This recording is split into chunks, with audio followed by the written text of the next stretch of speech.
struggling mechanic fixed a poor woman's water tank, not knowing she owns the largest blueberry farm. The Arizona sun was unkind that day, beating down on rusted rooftops and whispering defeat to anyone already close to giving up.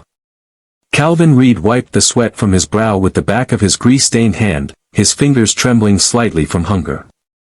His shop, if you could call the broken trailer behind the church a shop, hadn't seen a paying customer in over a week.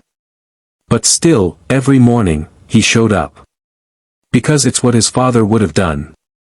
Because it's what a man does. That afternoon, he was tinkering with the dented carburetor of a '98 Ford Escort, hoping to trade the repair for some groceries, when a gentle voice called from behind. "Excuse me, sir. Do you fix other things? I know this might not be your line of work." Calvin turned. A woman stood there, maybe in her late 50s, clutching a faded sun hat in one hand and a reusable grocery bag in the other. Her clothes were plain, shoes dusty, and her voice was full of apology, like she'd rehearsed this moment too many times before backing out. "I try my best," he said, wiping his hands. "What do you need?" "My water tank. It's been leaking for weeks. I can't afford a plumber, and the heat's drying out my garden." Her voice wavered. "It's just me out there." "Where's out there?" She pointed toward the edge of town. "Past the ridge. I live by the woods." Calvin looked at the Escort. He could finish it tomorrow. He nodded. "Hop in." Her name was June. She didn't talk much on the drive. Her eyes kept drifting to the horizon, where her land stretched into the distance, parched and patient. Her house was modest, a creaky porch, paint peeling off like old bark. The water tank sat near the back, leaking steadily into dry earth. Calvin knelt beside it, his hands working on instinct. The bolts were stripped, a gasket torn. It wasn't a quick job, but he didn't charge for time, he never had. He made a temporary fix, promised to come back with parts. "Thank you," June said softly, watching him. "Don't mention it."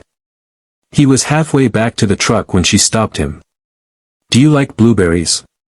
Calvin blinked. "Sure. Haven't had one in a while, though." She disappeared into the house, returning with a jar. "Homemade blueberry jam. It's all I can offer right now." He took it with a smile. "I'll be back tomorrow." And he was. Over the next week, Calvin came back every day. Sometimes it was the tank, sometimes a busted pipe, once the old fuse box. She never asked him to fix more, but he couldn't help himself.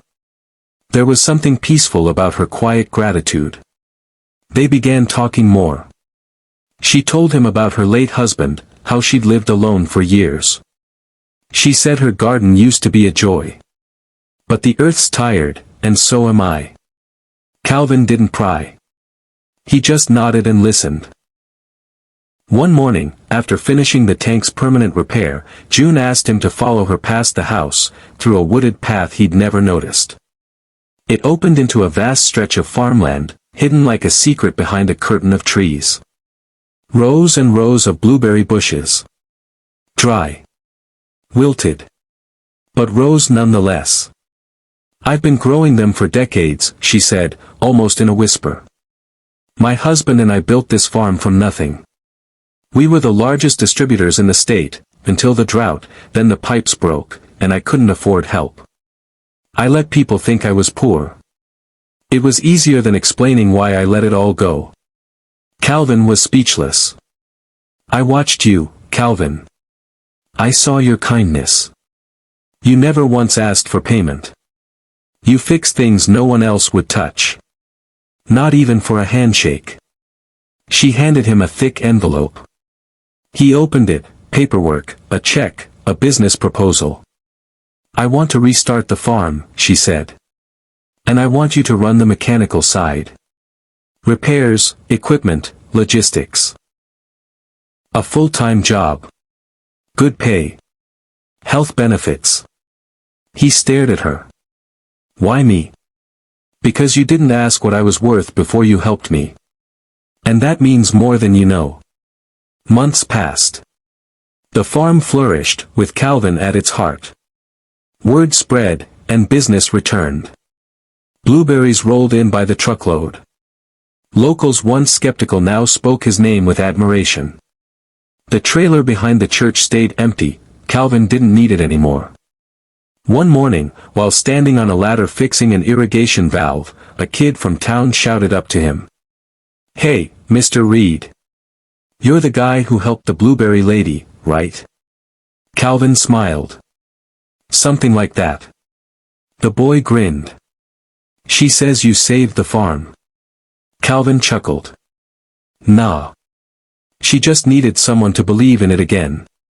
Sometimes, the smallest acts of kindness reveal the richest fields of opportunity. When we help without judgment, when we give without expectation, we plant seeds in places we never imagined.